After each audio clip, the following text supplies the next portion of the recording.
conhecimento do professor Simão, que diz o seguinte.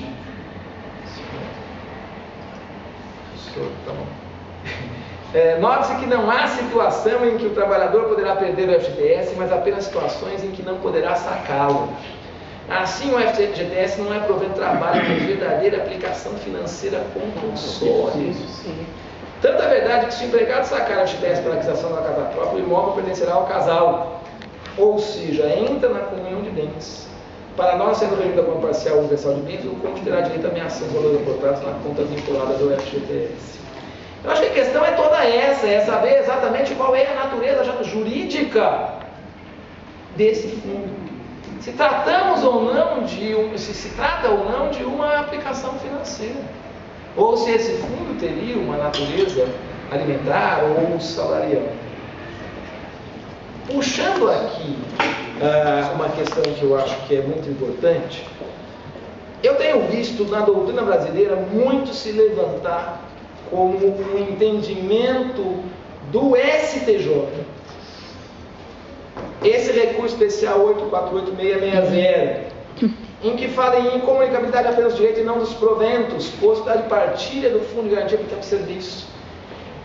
Esse acórdão tem sido utilizado várias vezes pela doutrina para justificar que o STJ tem entendido que é possível a comunhão dessas verbas que integram o fundo.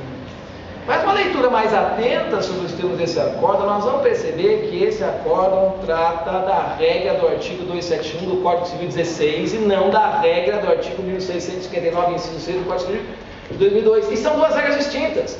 O Código Civil 16 estabelecia que os frutos do trabalho de cada cônjuge entravam na comunhão. O Código Civil de 2002 excepciona da comunhão os proventos do trabalho de cada cônjuge. Essa ressalva é feita no próprio corpo deste acordo. Como a gente pode ver, os valores oriundos do Fundo de Garantia do Tempo de Serviço configuram o Fundo de Serviço do Trabalho, integrando os casamentos realizados sob o regime da comunhão parcial, sob a égide do Código Civil 16, patrimônio comum, e, consequentemente, devendo serem considerados na partilha com o divórcio, inteligência do artigo 271 do Código 16. Esse acordo não se presta a solucionar a questão do artigo 1659, inciso 6, como eu tenho lido. Inicialmente, como salientar que o regime de bens, no texto do acordo, inicialmente, como salientar que o regime de bens, no caso em comento, encontra-se regido pelas disposições previstas do Código Civil 16, uma vez que o casamento se realizou sob sua égide, sendo assim não a falar em ofensa ao artigo 1659 do Código Civil 2002.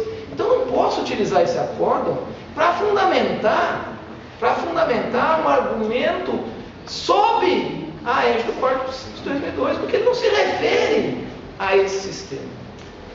Agora, existe um outro acordo que nos traz uma decisão que eu acho que é a mais interessante, que foi proferido no recurso especial 758-548 de Minas Gerais, relatoria da ministra Nancy Andrighi, que diz o seguinte, que a controvérsia busca saber se devem ser partilhados ou não, em ação de reconhecimento e solução de união estável, valores oriundos do Fundo de Garantia por Tempo de Serviço adquiridos por apenas uma das partes por ocasião da concessão de sua aposentadoria. A solução do litígio depende, portanto, inicialmente da identificação da natureza jurídica do FGTS, que, segundo o entendimento doutrinário, e ela ressalva o entendimento do professor Sérgio Pinto Martins, vem a ser um crédito feito na conta vinculada ao trabalhador, uma espécie de poupança forçada feita em seu proveito. Visa esse depósito reparar a despedida injusta por parte do empregador relativa ao pedido de serviço do operário na empresa. Assim, sua natureza compensada tempo de serviço empregado. Se trata de uma poupança, esse entendimento vai ao encontro do entendimento do professor Simão de que estamos tratando de aplicação financeira. E se tratando de aplicação financeira, ela deve sim entrar na comunhão. Esse é o meu entendimento também. O fundo de garantia por tempo de serviço entra na comunhão, que foi o que ficou decidido nesse recurso especial de que lhes falei. Como meu tempo está se exaurindo, vou trazer uma última questão sobre a previdência privada, que também é bastante controvertido quando se fala dos proventos do trabalho pessoal de cada cônjuge. A questão também vai incidir sobre a natureza jurídica, se nós estamos tratando de aplicação financeira ou de pecúlio. Por professor Simão e o professor Flávio Tartucci,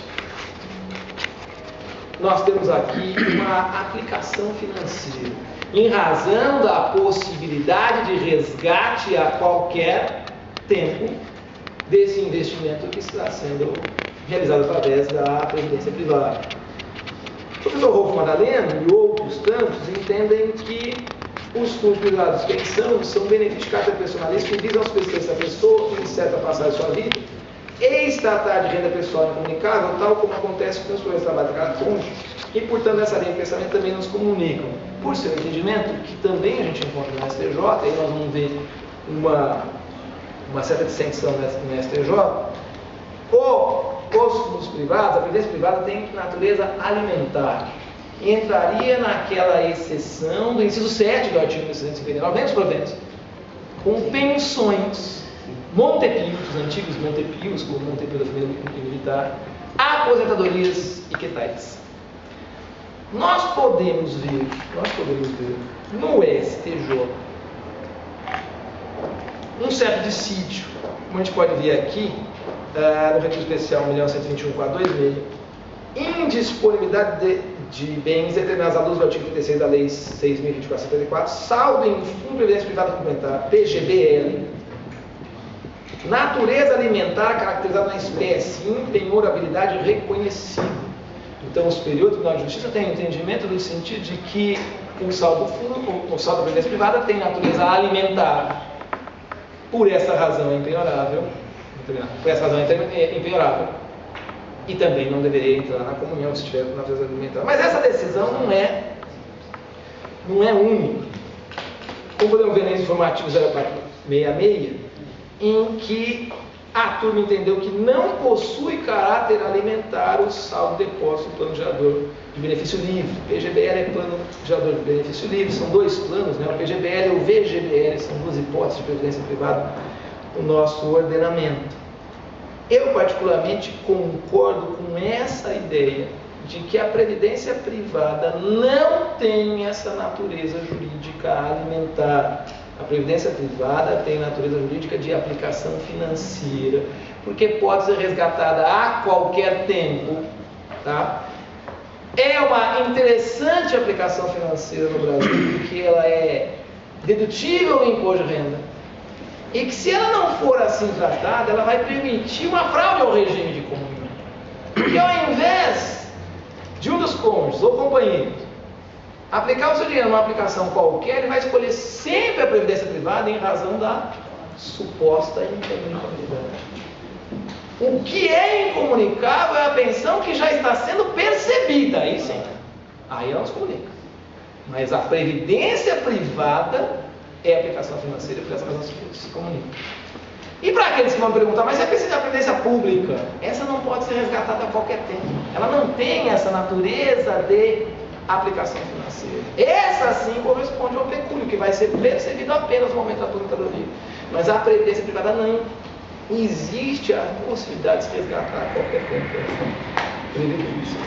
É interessante lembrar que, em não havendo a natureza de alimentar, é possível a penhora desse saldo. Como meu tempo se esgotou, e eu não quero, em razão da adiantada da hora, tomar muito mais a paciência de vocês, eu gostaria de deixar aqui só, aproveitando a abertura do professor Fábio, deixar para debate